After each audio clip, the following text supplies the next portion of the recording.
Hello बच्चों, तो आज आप लोगों की क्लास जो है बच्चों वो क्या है, डिवीजन की क्लास है। हमने पिछले क्लास में क्वेश्चन किया था, कुछ जेईई मेंस के क्वेश्चन के बारे में बच्चों आपको बताए थे। नीट और एडवांस का क्वेश्चन अभी रिसेंट में कोई क्वेश्चन उस टॉपिक से 5 पैरामीटर्स जो हमने पढ़ा रखा है उससे कोई क्वेश्चन बच्चों अभी नहीं आए थे।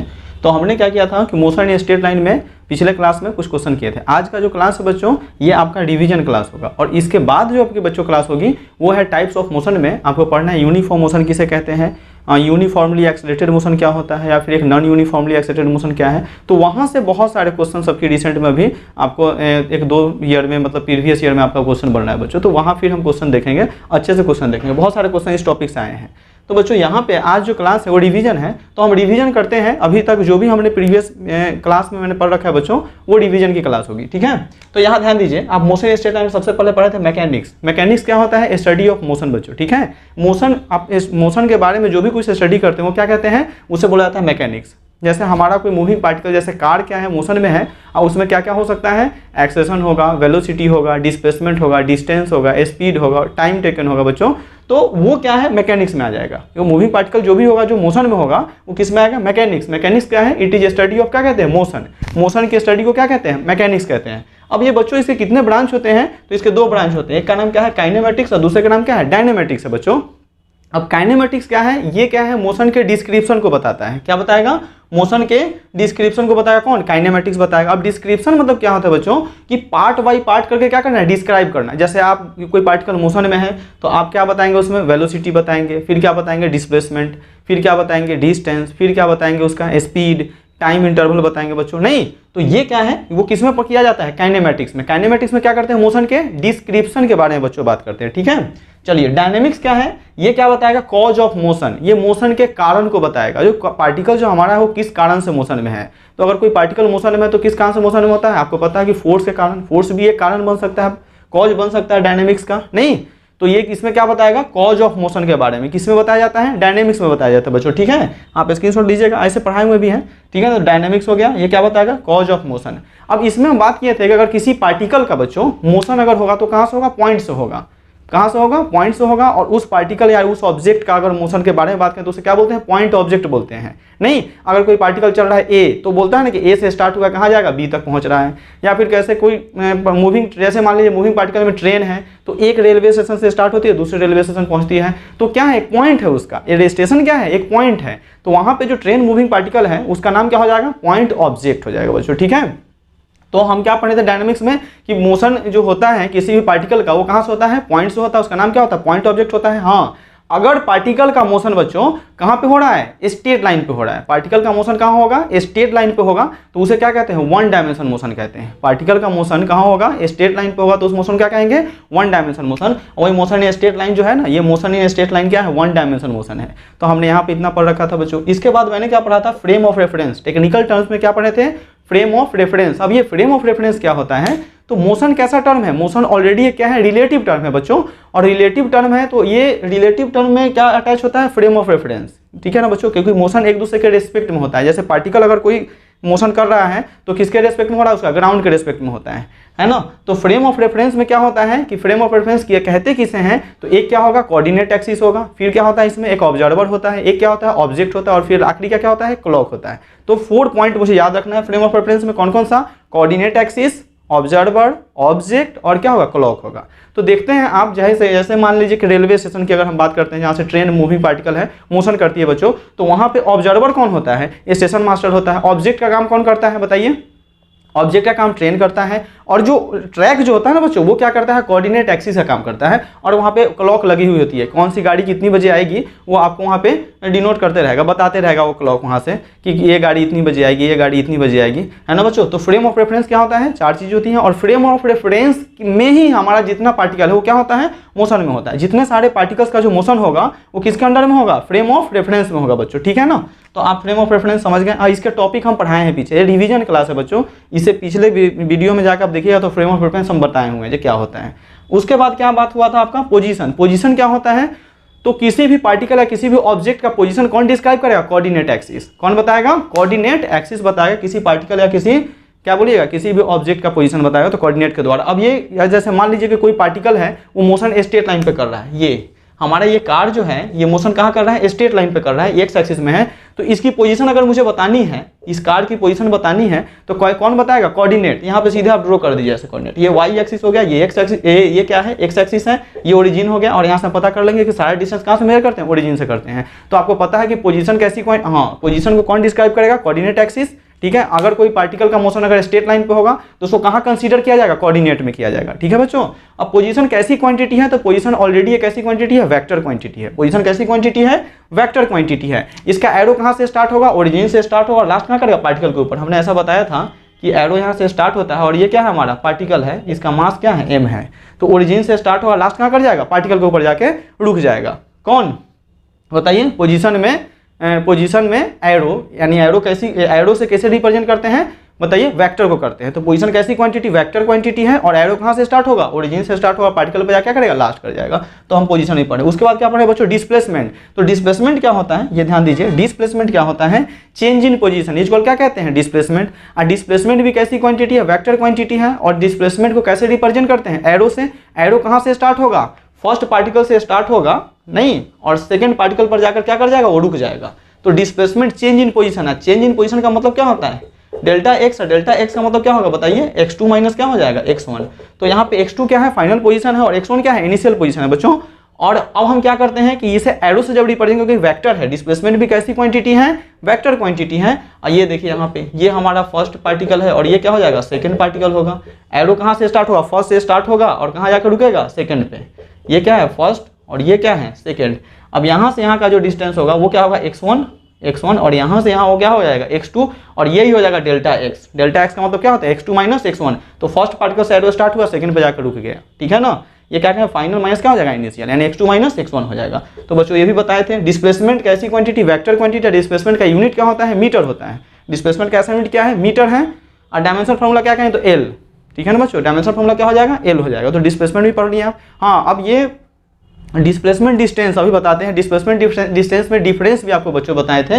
तो अब चलिए हम बात करेंगे डिस्टेंस की। डिस्टेंस क्या होता है बताइए। तो डिस्टेंस किसे कहते हैं, the actual length of path covered by an object is equal क्या कहेंगे, डिस्टेंस।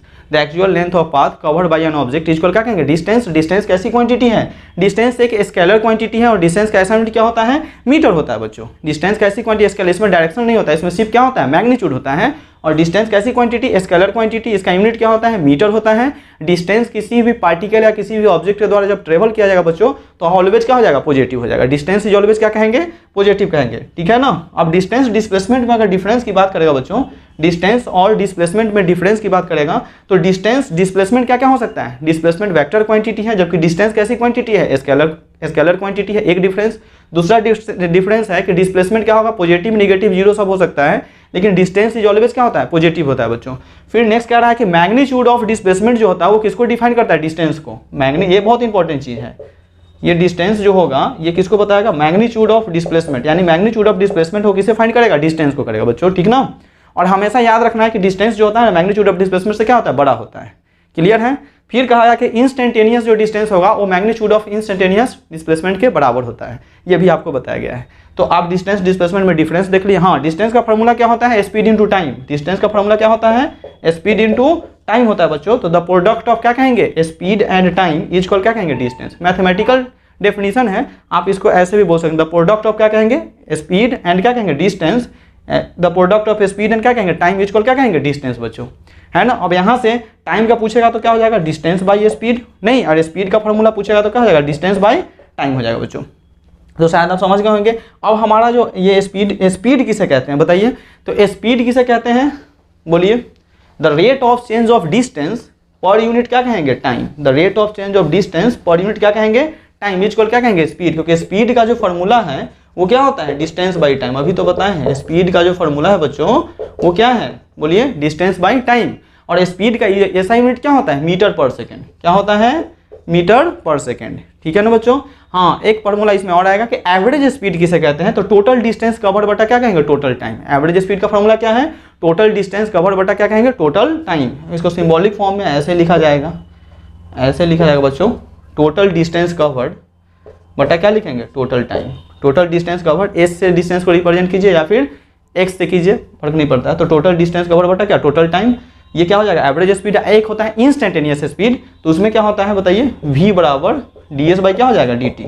v बराबर क्या हो जाएगा ds बाई dt। हाँ, अब इंस्टेंटेनियस में अगर मान लीजिए मुझे आपको छोटा सा डिस्टेंस दिया गया है, ds बराबर क्या हो जाएगा v dt। अब छोटे को बड़ा करना है तो क्या करना पड़ता है मुझे, इंटीग्रेट।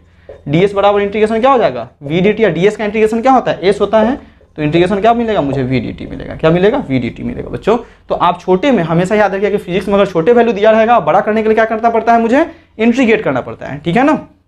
तो ये आपका इंस्टेंटेनियस जो था स्पीड था, जिसमें हम छोटे से डिस्टेंस को बड़ा करके दिखाने के लिए क्या करते हैं, इंटीग्रेट किए थे, और ds ये मिलेगा s बराबर। हाँ, एक चीज़ और याद रखिएगा, जो v dt जो है ये क्या देता है, speed, area under speed time graph होता है। इसको क्या बोलते हैं, area under speed time graph, जो कि मुझे क्या देगा, डिस्टेंस को देगा, ठीक है ना। तो स्पीड टाइम ग्राफ क्या देगा, डिस्टेंस देगा बच्चों। तो शायद आप यहाँ समझ गए होंगे, ठीक है ना। एक चीज़ और इसमें बताए थे, दो फॉर्म देखिएगा जब जाके स्पीड पढ़िएगा वहाँ पे, तो कहा गया था कि एवरेज स्पीड फाइंड करना था किसी पार्टिकल या किसी ऑब्जेक्ट के द्वारा, जब वो क्या कर रहा था, पहला हमारा जो पार्टिकल था वो डिस्टेंस ट्रेवल कर रहा था और टाइम इंटरवल क्या था, सेम था, और स्पीड क्या था, अलग अलग था बच्चों। स्पीड क्या था, जो डिस्टेंस जब ट्रेवल किया था तो हाफ डिस्टेंस जब ट्रेवल किया तो हाफ ऑफ टाइम में किया था v1 स्पीड से, और फिर बाद का जो half of interval of time के साथ जो डिस्टेंस ट्रेवल किया तो क्या था, v2 स्पीड से किया था। तो उस समय एवरेज स्पीड, वो कॉन्सेप्ट है, आप याद कीजिए उस कॉन्सेप्ट को कि टाइम इंटरवल क्या रहे, सेम रहे, और हमारा पार्टिकल का क्या ट्रेवल करेगा, वो एवरेज स्पीड जब बताएगा तो क्या हो जाएगा, v1 प्लस क्या बताए थे, v2 बाई क्या हो जाएगा 2, v1 प्लस v2 बाई क्या हो जाएगा 2। बताए हुए क्वेश्चन वहाँ पे कि टाइम इंटरवल हमारा पार्टिकल है जो पहला हाफ टाइम में v1 स्पीड से जाता है, आधा डिस्टेंस ट्रेवल करता है, और फिर नेक्स्ट का जो आधा डिस्टेंस है बच्चों वो हाफ टाइम में v2 स्पीड से ट्रेवल करता है। तो एवरेज स्पीड का फॉर्मूला ये होगा, v1 प्लस v2 बाई क्या हो जाएगा 2। हाँ, अब दूसरा क्वेश्चन इसमें बताए थे कि अगर हमारा पार्टिकल A से B पहुंचता है, तो A से B गया तो v1 स्पीड से, और फिर रिटर्न उसी पार्टिकल पे आ गया v2 स्पीड से, तो वहाँ टाइम इंटरवल भी अलग हो जाएगा और डिस्टेंस क्या रहेगा, सेम रहेगा बच्चों। टाइम इंटरवल पिछले वाले क्वेश्चन में टाइम इंटरवल सेम था, टाइम इंटरवल क्या था, सेम था, यहाँ पे टाइम इंटरवल क्या है, अलग अलग है, और एवरेज स्पीड पूछेगा तो क्या लिखेंगे, 2v1 इंटू v2 बटा क्या, v2 प्लस क्या हो जाएगा v1, या v1 प्लस क्या हो जाएगा v2 प्लस क्या हो जाएगा v1। तो ये आपका दो कॉन्सेप्चुअल क्वेश्चन था जो हमेशा क्वेश्चन पूछता है। ये नीट में बहुत बार पहले पूछता जाता था क्वेश्चन, 2019, 16 है ना, 15 में इस टाइप से क्वेश्चन क्लियरली डायरेक्ट क्वेश्चन आ जाता था बच्चों, है ना। अब चलिए, तो हम यहाँ पे क्या बात कर रहे हैं, स्पीड हो गया। अब है वेलोसिटी की बात हो रही है बच्चों। ये वेलोसिटी क्या कहते हैं, the rate of change of क्या कहेंगे, displacement. The rate of change of क्या कहेंगे, डिस्प्लेसमेंट, नहीं पर यूनिट क्या हो जाएगा, टाइम, या विथ रिस्पेक्ट टू क्या हो जाएगा, टाइम। इसको क्या कहते हैं, वेलोसिटी कहते हैं। वेलोसिटी जो होता है, एवरेज वेलोसिटी अगर बात करेगा बच्चों तो VAV, ये क्या हो जाएगा, VAV, और ये क्या हो जाएगा, total change in displacement. Total change in displacement बटा क्या हो जाएगा, total change in time. Change का मतलब क्या होता है, फाइनल माइनस इनिशियल होता है, फाइनल माइनस इनिशियल, ये क्या हो जाएगा, T2 माइनस T1 हो जाएगा, ठीक है ना। तो ये क्या है, एवरेज वेलोसिटी का formula total change in displacement बटा total change in time. Change का मतलब क्या होगा, फाइनल माइनस इनिशियल हो जाएगा। तो आप यहाँ पे सीखे हैं बच्चों कि वेलोसिटी किसे कहते हैं, the rate of change of displacement per unit क्या होगा, टाइम, इक्वल क्या कहेंगे, वेलोसिटी। एवरेज वेलोसिटी का फॉर्मूला आप देखनी है बच्चों। हाँ, पूछेगा कि वेलोसिटी कैसी क्वांटिटी है, ये भी एक वेक्टर क्वांटिटी है। अब यहाँ और स्पीड कैसी क्वांटिटी है, स्केलर है, ठीक है ना। वेलोसिटी कैसी क्वांटिटी है, वेक्टर क्वांटिटी, इसका भी यूनिट क्या होता है, तो मीटर पर क्या कहेंगे, सेकंड। डिस्टेंस डिस्प्लेसमेंट का मीटर, टाइम का क्या होता है, सेकंड, तो मीटर पर सेकंड। और डायमेंशन फॉर्मूला LT के पावर क्या होता है, -1। तो याद कर लीजिएगा, ठीक है ना। अब क्या बताया था इसमें, एक इंस्टेंटेनियस वेलोसिटी की बात कर रहा था बच्चों। तो v बराबर क्या हो जाएगा, इंस्टेंट में ds बाई क्या हो जाएगा, dt, ds बाई dt। ये डिस्प्लेसमेंट क्या है, स्मॉल डिस्प्लेसमेंट चेंज इन क्या कहेगा, small per unit small time. तो इसको क्या डिफाइन करेगा, इसको बताइए, ये बताएगा इंस्टेंटेनियस वेलोसिटी को बताएगा। और इंस्टेंट के केस में अगर यहाँ पे छोटा सा डिस्प्लेसमेंट फाइंड करना है बच्चों, ds बराबर तो क्या हो जाएगा, v dt। ds बराबर क्या हो जाएगा, v dt। और छोटे को बड़ा करने के लिए क्या करते हैं, इंटीग्रेट। तो इंटीग्रेशन क्या हो जाएगा, ds बराबर इंटीग्रेशन क्या हो जाएगा, v dt। अब यहाँ पे v dt जो है बच्चों, ये क्या है, वेलोसिटी टाइम ग्राफ है। ये क्या है, वेलोसिटी टाइम ग्राफ है। ये क्या देगा मुझे, डिस्प्लेसमेंट। तो ये ds का इंटीग्रेशन क्या हो जाए, s होता है, और ये क्या बचेगा, v dt क्या बचेगा, s बराबर इंटीग्रेशन v dt। तो शायद आप यहाँ पे समझ गए होंगे बच्चों, ठीक है ना। तो ये डिस्प्लेसमेंट की बात हुई थी, सॉरी ये वेलोसिटी की बात हुई थी, हमने वेलोसिटी पर रखा था। तो वेलोसिटी में और सारी पॉइंट, हाँ एक चीज़ और बताया गया था कि इंस्टेंटेनियस स्पीड जो होता है वो किसके इक्वल होता है, इंस्टेंटेनियस वेलोसिटी के बराबर होता है। लेकिन एवरेज स्पीड की अगर बात करेगा तो एवरेज स्पीड में नॉट भी इक्वल टू क्या कहेंगे, एवरेज वेलोसिटी। और हमने प्रूफ भी किया था वहाँ पे, प्रूफ करके आपको बताए थे। फिर टेंजेंशियल अगर बात किए थे हम, ठीक है ना बच्चों। तो शायद आप समझ गए होंगे अब यहाँ ध्यान दीजिए, अब आखिरी टॉपिक मेरा क्या था, एक्सेलरेशन था बच्चों। एक्सेलरेशन में क्या बताया गया था कि the rate of change of velocity, the rate of change of velocity per unit time, इसको क्या कहते हैं, एक्सेलरेशन। यानी एक्सेलरेशन का जो फॉर्मूला था वो क्या था, वेलोसिटी बाई टाइम था। यानी वेलोसिटी टाइम के रिस्पेक्ट में चेंज कर जाए तो उसे क्या बोलते हैं, एक्सेलरेशन कहते हैं। अब जैसे मूविंग पार्टिकल में एक्सेलेरेटर जो होता है ना वो एक्सेलरेशन का काम करता है। वो जैसे ही एक्सेलेरेटर दबाते हैं वेलोसिटी क्या होता है, चेंज। यानी वेलोसिटी के मैग्नीट्यूड को क्या कहते हैं, स्पीड। स्पीड बदल जाता है। 60 मीटर पर सेकंड है तो एक्सेलेरेटर घुमाए क्या हो जाएगा, 80 मीटर पर सेकंड। तो बच्चों वहाँ पे क्या कर जाएगा, वेलोसिटी टाइम के रिस्पेक्ट में क्या किया, चेंज कर जाएगा। तो उसे क्या बोलते हैं, एक्सेलरेशन बोलते हैं। एक्सेलरेशन क्या होता है, एवरेज एक्सेलरेशन की बात करेगा बच्चों।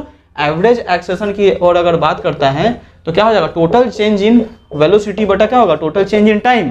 और चेंज का मतलब क्या होता है, फाइनल माइनस, यानी v2 माइनस क्या हो जाएगा, v1 और बटा क्या हो जाएगा, t2 माइनस t1 हो जाएगा। t2 माइनस क्या हो जाएगा, t1। तो बच्चों एवरेज के केस में आप सीख गए नहीं, एक्सेलरेशन का फॉर्मूला क्या होता है, वेलोसिटी बटा टाइम।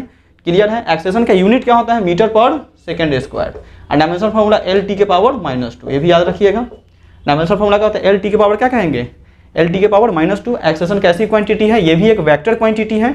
यूनिट देख लिए मीटर पर सेकंड, उसका एवरेज एक्सेलरेशन हो गया। बच्चों इंस्टेंटेनियस एक्सेलरेशन की अगर बात करेगा तो स्मॉल चेंज इन वेलोसिटी बटा क्या कहेंगे, small change in time. Magnitude के फॉर्म में जब लिखा जाएगा तो dv बराबर क्या कहेंगे, ADT। और ये छोटे को बड़ा करने के लिए हमेशा क्या करते हैं, इंटीग्रेशन। तो v बराबर इंटीग्रेशन क्या हो जाएगा, ADT। ये कहाँ, T1 से कहाँ तक जाएगा, T2 तक जाएगा सारे कंडीशन में। और ये क्या है, acceleration time graph. Area under acceleration time graph क्या देगा मुझे, वेलोसिटी देगा। ठीक है ना। फिर बताया गया था कि एक्सेलरेशन और वेलोसिटी का डायरेक्शन क्या हो जाए सेम, तो स्पीड क्या करता है, इंक्रीज करता है। और डायरेक्शन अपोजिट हो जाए तो स्पीड क्या करेगा, डिक्रीज करेगा। एक नोट में और बताए थे कि अगर हमारा स्पीड क्या करेगा बच्चों, डिक्रीज करता है तो उसे क्या कहते हैं, रिटार्डेशन। उसे क्या कहते हैं, रिटार्डेशन कहते हैं। तो इस तरह से आपका एक्सेलरेशन की आखिरी क्लास थी बच्चों, वहाँ भी आप पढ़े थे। हाँ, एक टेंजेंशियल एक्सेलरेशन भी पढ़े थे। AT बराबर v कैप मैग्नीट्यूड v बटे क्या लिखे थे, बोलिए बटे क्या हुआ था, dt। यही था ना, मैग्नीट्यूड v बटे क्या था, dt था। तो आप ये टेंजेंशियल एक्सेलरेशन के बारे में भी हमने लिखा दिया था बच्चों वहाँ पे। तो ये था, एक फार्मूला था, देख लीजिएगा एक्सेलरेशन के क्लास में जाके बच्चों। अब क्या है, बार बार आप पढ़ रहे हैं चेंज। चेंज का मतलब क्या बोल रहे हैं, फाइनल माइनस इनिशियल। और चेंज कौन करता है, कोई ना कोई फिजिकल क्वांटिटी चेंज करता है बच्चों। तो change in physical quantity, change in क्या कहेंगे, फिजिकल क्वांटिटी। क्या है, चेंज इन फिजिकल क्वांटिटी बच्चों। और चेंज का मतलब क्या होता है, फाइनल माइनस इनिशियल। तो चेंज का जो फॉर्मूला होगा, अब कोई भी जैसे लेंथ चेंज कर जाए तो final length minus initial length, velocity change कर जाए तो final velocity minus initial velocity. तो बच्चों चेंज का मतलब क्या होगा, फाइनल माइनस क्या हो जाएगा, फाइनल माइनस इनिशियल। चेंज का मतलब क्या होता है, फाइनल माइनस इनिशियल। अब जैसे आपसे पूछ रहा है कि हमारे रूम का जो टेम्परेचर है वो कितना है, कह रहा है कि the room temperature, initial temperature of the room is, ऐसे क्या है question, the initial temperature of the room is 15 degree Celsius. यानी इनिशियल टेम्परेचर जो है रूम का, इनिशियल टेम्परेचर जो है रूम का वो क्या है, 15 डिग्री सेल्सियस। अब फिर बोल रहा है कि आफ्टर सम टाइम्स, कुछ देर के बाद जो हमारा टेम्परेचर हो जाएगा वो हो जाएगा 10 डिग्री सेल्सियस। ये फाइनल हो गया बच्चों, ये क्या हो गया, after some times temperature of the room becomes क्या कहेंगे, 10 डिग्री सेल्सियस। अब पूछ रहा है कि change in temperature of the room, क्या पूछेगा, चेंज इन टेम्परेचर। बच्चों चेंज कौन सा चेंज कर रहा है, टेम्परेचर कर रहा है। और टेम्परेचर ऑलरेडी कैसी क्वांटिटी है, फिजिकल क्वांटिटी है। नहीं, लेंथ मास टाइम वेलोसिटी सबके सब क्या है, फिजिकल ही है। तो चेंज का फाइनल, तो फाइनल कितना है 10 और इनिशियल कितना है 15। तो बच्चों क्या आएगा, -5 डिग्री सेल्सियस। क्या आ जाएगा, -5 डिग्री सेल्सियस। समझ में आ रहा है ना, यहाँ लिख देते हैं -5 डिग्री सेल्सियस। ठीक है ना। तो टेम्परेचर क्या होता है, निगेटिव भी होता है बच्चों। फिर से बता देते हैं, आप जैसे पढ़ते हैं चेंज इन फिजिक्स, चेंज बार बार बोलते हैं बच्चों। तो चेंज का मतलब क्या होता है, फाइनल माइनस इनिशियल। और चेंज कौन करता है, कोई ना कोई फिजिकल क्वांटिटी करेगा। तो चेंज का फॉर्मूला क्या होगा, फाइनल माइनस इनिशियल हो जाएगा बच्चों। और यहाँ पे इनिशियल टेम्परेचर दे रखा है किसी रूम का 15 डिग्री सेल्सियस और फाइनल टेम्परेचर कितना है 10 डिग्री सेल्सियस। और change in temperature of the room पूछ रहा है, तो फाइनल माइनस क्या करेंगे, इनिशियल। यानी फाइनल क्या है 10, तो 10 में से 15 जाएगा तो क्या बचेगा, -5 डिग्री सेल्सियस हो जाएगा बच्चों। तो शायद आप समझ गए होंगे, जैसे लेंथ चेंज करेगा, वेलोसिटी चेंज करेगा, जो भी आएगा फिजिकल क्वांटिटी हम ऐसे बताए थे। तो ये चेंज था बच्चों। ठीक है ना, ध्यान दीजिएगा, अपने कॉपी में इसको नोट भी कर लीजिएगा अगर आपको जरूरत बुझाए तो बच्चों। ठीक है ना। अब जो बात हम कर रहे हैं, हम किसी डायरेक्शन की बात करेंगे, how to tell direction in the terms of. तो जब डायरेक्शन की बात करेंगे, how to tell direction, short में लिख रखा है DIR शॉर्ट में है, इन द टर्म्स ऑफ क्या क्या होता है, नॉर्थ, ईस्ट, वेस्ट एंड क्या कहेगा, साउथ। अब ये जो आप देख रहे हैं कोऑर्डिनेट में, ये क्या होता है, नॉर्थ, ईस्ट, वेस्ट और ये क्या हो जाएगा, साउथ हो जाएगा बच्चों, ठीक है ना। तो अगर डायरेक्शन के टर्म्स की बात करेंगे, अब इसमें कोई एरो है, ऐसे बना दिया इसने, ये कह रहा है कि एंगल क्या बना रहा है, थीटा बच्चों। तो ये टोटल एंगल जो होता है वो क्या होता है, 90। ये जो नॉर्थ जो है ना ईस्ट के साथ में क्या बना रहा है, 90, समझ में आ रहा है ना बच्चों आपको। और ये क्या कट गया, थीटा काट दिया उसने, तो जो बचेगा एंगल ये क्या होगा, 90 माइनस थीटा। ये क्या हो जाएगा, 90 माइनस थीटा हो जाएगा बच्चों, ठीक है ना। अब जैसे ये 30 बना दिया, थीटा का वैल्यू हमने 30 ले लिया, तो 90 में से 30 करें तो क्या होगा, 60 हो जाएगा। तो जो थीटा एंगल ये बना रहा है, ये एरो जो बनाया है इसके साथ में, वो किस डायरेक्शन में हो रहा है, तो north of east. Theta is क्या कहेंगे, नॉर्थ ऑफ क्या हो जाएगा, ईस्ट। और जो 90 माइनस थीटा बना है बच्चों, वो इसके साथ बना है, देख रहे हैं ना, ये 90 माइनस, ये जो एरो है वो इसके साथ बना रहा है। तो 90 माइनस थीटा जो हो जाएगा बच्चों, वो क्या हो जाएगा बताइए, ईस्ट ऑफ क्या हो जाएगा, ईस्ट ऑफ नॉर्थ हो जाएगा। तो हम कुछ डायरेक्शन की बात कर लेते हैं। बार बार डायरेक्शन बोलते हैं कि डायरेक्शन होता है वेक्टर में, नहीं जो मैग्नीट्यूड डायरेक्शन शो करता है, बार बार बोलते हैं डिस्प्लेसमेंट वेक्टर क्वांटिटी है, वेलोसिटी वेक्टर है, एक्सेलेरेशन वेक्टर है। तो हम कुछ डायरेक्शन के लिए बात करें बच्चों, तो ये थीटा बनाए और ये क्या टोटल 90 था, और ये जो बनेगा वो क्या होगा, 90 माइनस थीटा। डायरेक्शन की बात करें तो थीटा किधर से किधर हो रहा है, नॉर्थ ऑफ ईस्ट हो रहा है, और 90 माइनस थीटा किधर से हो रहा है, ईस्ट ऑफ क्या हो रहा है, नॉर्थ हो रहा है बच्चों। तो शायद आप समझ गए होंगे यहाँ पे, है ना। सारे कंडीशन में वैसे ही हम देखते रहेंगे सबका। अगर ये भी अगर इधर बनाएगा, ये भी अगर थीटा बना रहा है, तो ये थीटा किधर से किधर बना, नॉर्थ ऑफ क्या बनाएगा, डब्ल्यू। थीटा एंगल क्या है, नॉर्थ ऑफ क्या है, डब्ल्यू यानी वेस्ट है बच्चों। और ये क्या हो जाएगा, 90 माइनस क्या होगा थीटा, क्योंकि टोटल एंगल कितना है, 90 डिग्री का है। तो शायद यहाँ समझ गए होंगे। अब ये देखो, ये जो लाइनें होती है ना, इसको बोलते हैं वर्टिकल, और ये जो एक्सिस होती है इसको बोलते हैं हॉरिजॉन्टल। यानी क्या है, यानी ईस्ट से जो वेस्ट जा रहा है या वेस्ट से जो ईस्ट जा रहा है क्या, हॉरिजॉन्टल, और नॉर्थ से साउथ जा रहा है या फिर साउथ से नॉर्थ जा रहा है वो क्या है, वर्टिकल है बच्चों। तो अगर हमारा वर्टिकल का डेफिनेशन क्या हो जाएगा कि अगर कोई लाइन क्या रहेगा, अगर कोई लाइन जो है बच्चों वो अर्थ सरफेस के क्या होगा, परपेंडिकुलर होता है, तो उसे क्या बोलते हैं, वर्टिकल बोलते हैं। अगर कोई लाइन हमारा बच्चों क्या होगा, अर्थ सरफेस के क्या हो जाएगा, पैरेलल हो जाएगा, तो उसे क्या बोलते हैं, बोलिए, उसको बोलते हैं हॉरिजॉन्टल। अर्थ सरफेस के अगर पैरेलल हो जाएगा तो क्या कहेंगे, हॉरिजॉन्टल। अर्थ सरफेस के परपेंडिकुलर हो जाएगा तो क्या कहेंगे, वर्टिकल। तो हॉरिजॉन्टल वर्टिकल शायद आप समझ गए बच्चों। तो इस तरह से हमारा आज का क्लास यहीं स्टॉप होगा बच्चों। नेक्स्ट क्लास जो आपका होगा वो क्या होगा बताइए, उसमें हम पढ़ेंगे यूनिफॉर्म मोशन, यानी टाइप्स ऑफ मोशन में यूनिफॉर्म मोशन के बारे में, ठीक है ना बच्चों। चलिए ओके, धन्यवाद।